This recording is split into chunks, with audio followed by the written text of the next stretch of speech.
పురుషోత్తం గారు ఇంకా ఈ 3 నెలలు తర్వాత ఒక 5 నెలలు అంటే దాదాపు ఒక 7-8 నెలల్లో మళ్ళీ మామిడికాయ వస్తుంది మార్కెట్లోకి. ఈ నేపథ్యంలో అసలు క్వాలిటీ మామిడికాయ, నాణ్యమైనటువంటి మామిడికాయ అంటే ఎలా ఉండాలి? ఈ రోజుల్లో వారికి ఏం చెప్తారు మీరు?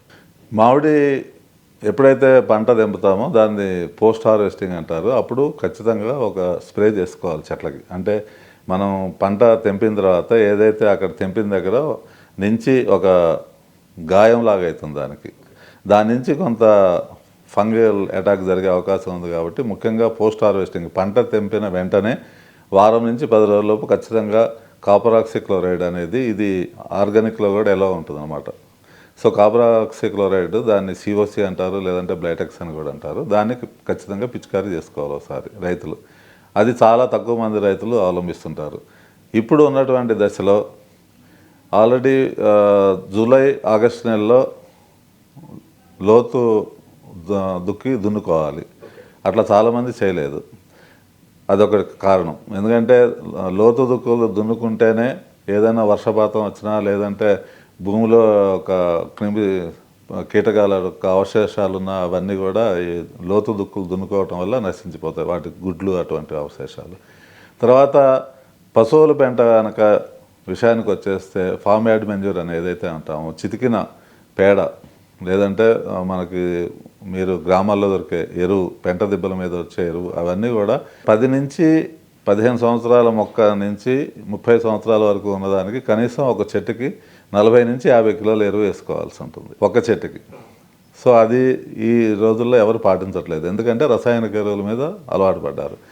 రసాయనిక ఎరువుల్లో కూడా డిఏపి, పొటాషు, యూరియా ఈ 3 కలిపి ఒక్కొక్క చెట్టుకి ఒక్కొక్క కిలో చొప్పున 3 కిలోలు కలిపి ఒకటేసారి మొక్కకి ఇవ్వడం జరుగుతుంది.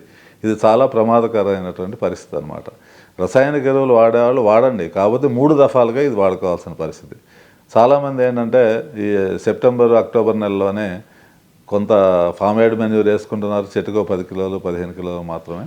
తర్వాత ఈ 3 కిలోలు చెట్టు మొదట్లో చుట్టూతా వేసేసి వదిలేస్తున్నారు అనమాట.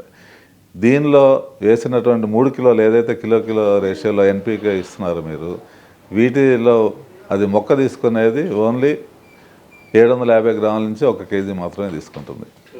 మిగతా 2 కేజీల నుంచి 2 కేజీల 300 గ్రాములు ఏదైతే ఉందో ఇది భూమిలో అది ఒక అవశేషాలుగా పేరుకుపోయి మన ఒక సాయిల్ పీహెచ్ని బాగా దెబ్బతీసే అవకాశం ఉందన్నమాట. కాబట్టి రైతులు ఇది గమనించట్లేదు. ఎందుకంటే ఇవాళ రేపు కొద్దిగా లేబర్ సమస్య ఉండబట్టి పని తొందరగా ముగించుకునే కార్యక్రమంతో రైతులు చాలామంది ఈ విధంగా చేస్తున్నారు. ఇది కూడా చాలా తప్పు. ఎందుకంటే 3 దఫాలుగా ఇవ్వండి. మీరు రసాయనిక ఎరువులు తీసుకుంటే 3 దఫాలుగా ఇవ్వండి. ప్రతిసారి 300 నుంచి 500 గ్రాముల వరకు ఈ 3 కలిపి ఏదైతే డిఏపి, పొటాషు, యూరియా ఇస్తున్నారో వాటిని ఇవ్వండి. ఇప్పుడు ఇవ్వడం వల్ల మొక్క నిద్రావస్థలో ఉంటుంది. సో నిద్రావస్థలో ఉన్నప్పుడు ఈ ఎరువులు కూడా అంత బాగా పనిచేయవు. సో కాబట్టి రైతులు అది గమనించట్లేదు అనమాట. ఎప్పుడైతే మనం పూత దశకి వచ్చే ముందర ఇవ్వాల్సినటువంటి మందుల్ని మనం ముందరే 2 నెలలు 3 నెలల ముందరగా మనం ఇవ్వడం జరుగుతుంది. దీనివల్ల మనకు ఆర్థికంగా నష్టమే తప్ప మొక్కకి ఎటువంటి ప్రయోజనం లేదు. తర్వాత ఇంకో విషయం ఏంటంటే, ఇప్పుడు సేంద్రియ విధానంలోకి వచ్చేసరికి వర్మీ కాంపోస్ట్ అనేది ఒకటి వస్తుంది. వర్మీ కాంపోస్ట్ గురించి చాలా మందికి అవగాహన ఉంది. అట్లా కాకుండా ఇప్పుడు మా యొక్క ఎఫ్పిఓ ద్వారా మేము ఈ యొక్క పండ్లు ఏవైతే ఈ మామిడి పండ్లే, ఉదాహరణకి మామిడి పండ్లు ఏవైతే మురిగిపోతాయో పండ్ల మార్కెట్లో, వాటిని అన్నిటినీ సేకరించి మేము 6 నెలల పాటు వాటిని భూమిలో కప్పిపెట్టి 6 నెలల తర్వాత అది ఒక మంచి ఎరువుగా, కాంపోస్ట్ ఎరువుగా బయటకు తీస్తున్నాం అనమాట. దానిలో ఎంత బాగుందంటే ఇప్పుడు రైతులు కూడా ఈ విధానాన్ని అవలంబించాలి. ఏదైతే మనకి తోటలో కుళ్ళిపోతున్నాయి, పాడైపోయినాయి, చెడిపోయినవి మన తోటలో ఉంటాయో వాటి అన్నింటినీ తీసుకెళ్ళి ఒక గుంతలో కప్పిపెట్టి 6 నెలల తర్వాత దాన్ని ఎరువుగా కనుక ఉపయోగించుకుంటే అందులో చాలా మైక్రోబ్స్తో పాటుగా మంచి పోషక విలువలు ఉంటాయి. కాబట్టి రైతులు ఈ విధానాన్ని అవలంబించాలి. చాలామంది రైతులు అలా చేయకుండానే మార్కెట్లో దొరికేటటువంటి ఈ యొక్క వర్మీ కాంపోస్ట్ కానివ్వండి, వేరే సేంద్రియ ఎరువులు కానీ చాలామంది ఈ యొక్క సిటీ కాంపోస్ట్ కూడా వేస్తున్నారు. అది కూడా చాలా డేంజర్ అనమాట. అంటే సిటీ కాంపోస్ట్లో మనకి లెడ్, సీసం అనేది అధిక మోతాదులో ఉంటుంది. కాబట్టి దానివల్ల కూడా మనం పంట దిగుబడి నష్టపోవడం జరుగుతుంది. కాబట్టి సిటీ కాంపోస్ట్ అనేది ఎట్టి పరిస్థితుల్లో వాడకూడదు. మీరు వాడాలనుకుంటే వర్మీ కాంపోస్ట్ వాడండి, లేదంటే ఈ యొక్క పండ్ల వ్యర్థాల ద్వారా వచ్చినటువంటి కాంపోస్ట్ని కనుక మనం చెట్టుకి 6 నుంచి 8 కిలోలు వేసుకుంటే మటుకు సరిపోతుంది. ఏదైతే మనం 50 కిలోలు చెప్పుకున్నామో ఇందాక పేడ, ఆ పేడ ఎరువు 50 కిలోల కంటే కూడా ఇది 6 నుంచి 8, 10 కిలోల వరకు వేసుకుంటే దానికంటే రెట్టింపుగా ఈ యొక్క పనిచేస్తుంది అనమాట. మేము ఇచ్చే మా యొక్క రైతు ఉత్పత్తిదారుల సంఘం, భాగ్యనగర్ రైతు ఉత్పత్తిదారుల సంఘాల ద్వారా సంజీవని అనే ఒక బ్రాండ్ తోటి మేము ఇస్తున్నాం అనమాట రైతులకి. కాబట్టి రైతులు ఈ యొక్క ఎరువును ఉపయోగించి, ముఖ్యంగా మామిడి తోట కార్యక్రమం మనం చేస్తున్నాం కాబట్టి మామిడి రైతులు కనుక ఈ యొక్క అవకాశాన్ని ఉపయోగించుకుంటే మీకు ఈ 1 సంవత్సరం వాడి చూడండి, దాన్ని బట్టి మీకు రిజల్ట్ కూడా తెలుస్తుంది అనమాట. కాబట్టి ఈ యొక్క ఎరువుల యాజమాన్యం పాటించాలి. అలాగే నీటి యాజమాన్యం మనం చెప్పుకున్నట్టుగా నీరు ఆరుతడి పంట విధానంలోనే మామిడికి చేసుకోవాలి. కాబట్టి ఈ విధంగా కనుక చేసినట్టయితే మామిడి దిగుబడులు అనేవి బాగా సాధించుకోవచ్చు. చాలామంది రైతులు 1 సంవత్సరం పంట బాగా వస్తే మరుసటి సంవత్సరం దిగుబడి రాదు అని చెప్పి ఒక నానుడి. కానీ నేను ఒక రైతుగా దాన్ని నేను ఖండిస్తున్నాను. ఎందుకంటే మామిడి చెట్టు ఈ సంవత్సరం కాస్తే నెక్స్ట్ ఇయర్ కాయదు, లేకపోతే దిగుబడి తక్కువ వస్తుంది. మనం చేసే యాజమాన్య పద్ధతుల మీదే అది ఆధారపడి ఉంటుంది. మనం చేసేటటువంటి వ్యవసాయంలో ముఖ్యంగా నేల పోషకాల గురించి తెలుసుకోవాలి. సాయిల్ టెస్టింగ్ విధానం అనేది ఖచ్చితంగా చేయాలి. తర్వాత pH లెవెల్ ఏదైతే సాంద్రత ఉందో దాన్ని తెలుసుకోవాలి. మనకి కనుక సాయిల్ టెస్టింగ్ చేసినప్పుడు 6.2 నుంచి 7.5 మధ్యలో ఏదైతే pH శాతం మనకు ఉంటుందో అది చాలా అనుకూలంగా ఉంటుంది పంట పూర్తి స్థాయిలో మనం దిగుబడులు తీసుకోవాలనుకుంటే.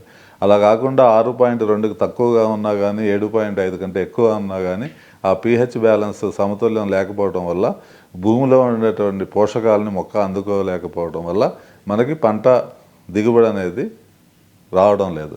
కాబట్టి రైతులు ఖచ్చితంగా భూసార పరీక్ష చేయించుకోవాలి. ఇది ప్రతి సంవత్సరం చేయించలేకపోయినా కనీసం 3 సంవత్సరాలకు ఒకసారి చేయించుకోవాలి. ఈ ఉమ్మడి తెలుగు రాష్ట్రాల్లో చాలామంది రైతులు గత 30-40 సంవత్సరాల నుంచి వ్యవసాయం చేస్తున్నప్పటికి కూడా ఎవరు సాయిల్ టెస్టింగ్ చేయించుకున్నటువంటి సందర్భాలు లేని వాళ్ళు 150% మంది ఉన్నారు అన్నమాట. కాబట్టి దయచేసి మన భూసార పరీక్ష అనేది ఖచ్చితంగా చేయించుకోవాలి.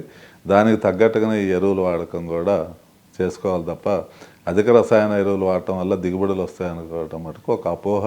మనం ఆర్థికంగా నష్టపోతాం. సో ఈ రోజుల్లో మామిడి చెట్ల క్షీణత దశలో ఉన్నప్పుడు వాటిని సంరక్షించాలి ఎలా అంటే ఏం చెప్తారు? ఎలాంటి పద్ధతులు అవలంబించాలి? ఇప్పుడు మన రాష్ట్రంలో చాలా మామిడి తోటలు సాగు విస్తీర్ణం ఉన్నప్పటికి కూడా మనకి ఎంత దిగుబడి అయితే తీసుకోవాలో అంత తీసుకోలేకపోతున్నాం. కారణం ఏంటంటే యాజమాన్య లోపం. కాబట్టి నేను మన ఈ యొక్క మెగా9 టీవీ ద్వారా రైతులకు చెప్పదలుచుకున్నాను. అలాగే కొంతమంది పెద్ద పెద్ద పారిశ్రామిక వాళ్ళ ఫామ్ హౌసెస్ కానివ్వండి, చాలా కొన్ని తోటలు అయితే నిరుపయోగంగా పడి ఉన్నాయి.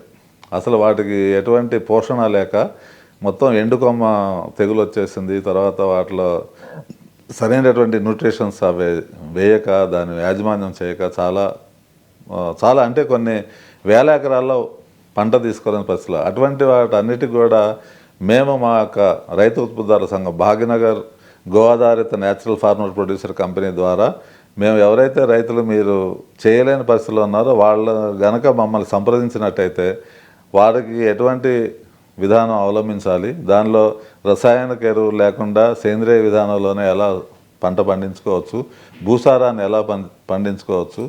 ఉదాహరణకి ఇప్పుడు ఆర్గానిక్ ఫార్మింగ్ అనేది చాలా పాపులర్ నడుస్తుంది. కాకపోతే ఆర్గానిక్ ఫార్మింగ్లో మీరు ఈ యొక్క సేంద్రియ విధానంలో పోవడానికి ఒక గో ఆధారిత వ్యవసాయమే కాదు కారణం. నేను కూడా గత 20 సంవత్సరాల నుంచి న్యాచురల్గానే ఆర్గానిక్ ఫార్మింగ్ చేస్తున్నాను. కాకపోతే అందులో మనం ఆవు పేడతోటి లేకపోతే ఆవు జీవామృతంతో అన్ని సమస్యలకు పరిష్కారం లభించదు. ఉదాహరణకి మనకి మామిడి విషయానికి వచ్చేసరికి బోరాన్, పూత దశలో బోరాన్ అనేది చాలా అవసరమైనటువంటి పోషకం. కాబట్టి బోరాన్ పిచికారీ కూడా చేసుకోవాలన్నమాట. అట్లా కాకుండా మనం ఏం వాడద్దు అని కాకుండా అన్నీ సమతుల్యంగా వాడుతుంది. ఇందులో పచ్చి రొట్టె ఎరువులు ఉంటాయి, తర్వాత బయాలజికల్ ప్రోడక్ట్స్ ఉంటాయి, తర్వాత మైనింగ్ ప్రోడక్ట్ ఉంటుంది. ఇటువంటి ఉదాహరణకి జిప్సం, ఏదైతే pH మీకు తక్కువ ఉంటుందో దాంట్లో జిప్సం కనుక వేసుకున్నట్టయితే మీకు pH లెవెల్ సరిగ్గా వస్తుంది అనమాట. సో ఇట్లాంటివన్నీ కూడా సమతుల్యంగా పాటించుకుంటూ కనుక మనం భూసారాన్ని పెంచుకోగలిగితే మనం అనుకున్నట్టుగా దిగుబడి సాధించవచ్చు.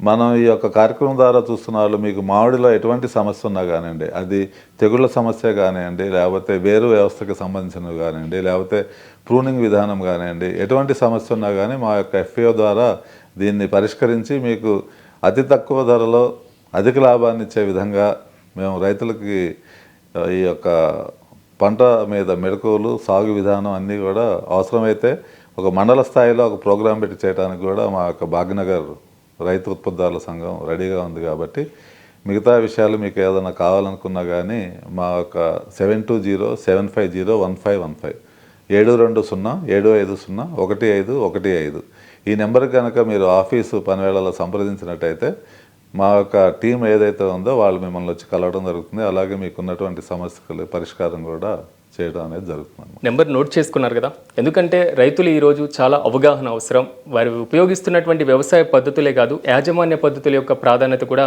ఎంతో అవసరం. థ్యాంక్ యూ పురుషోత్తం గారు, మీరు మా కార్యక్రమానికి వచ్చి పార్టిసిపేట్ చేసి రైతులకు అవసరమైనటువంటి సలహాలు ఇచ్చినందుకు మీకు ప్రత్యేకంగా కృతజ్ఞతలు.